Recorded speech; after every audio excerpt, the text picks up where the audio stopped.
SIR এর নামে তামাশা, ফের শ্রমিকের নিশানায় কমিশন। 6 ও 7 নম্বর ফর্ম নিয়ে কমিশনের ভূমিকায় ক্ষোভ।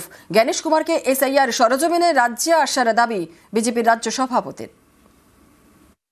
আমাদের কর্মীরা বিএলএ এর কাজ করছে, তারা বুথে কাজ করছে, তারা তাদের অবজেকশন কে রেজিস্টার কেন করতে পারবে না? কেন ফর্ম 7 অ্যাকসেপ্ট হবে না? কেন ফর্ম 6 এর ক্ষেত্রে বলা হবে অনলাইনে আপলোড করো? কোন আইনে বলা আছে একজন বিএলএ প্রতিদিন 30টা করে অবজেকশন নিতে ন্যূনতম বাধ্য? তিনি ন্যূনতম 30।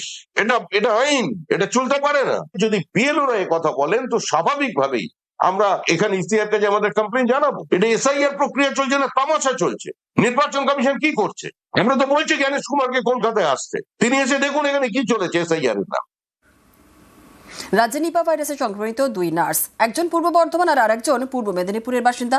দুজনে কাজ করেন বারাসতের বেসরকারি হাসপাতালে, আর ওই হাসপাতালেই ভর্তি। এই 2 নার্সের সংস্পর্শে যারা যারা এসেছিলেন তাদের হোম কোয়ারেন্টাইনে রাখা হয়েছে।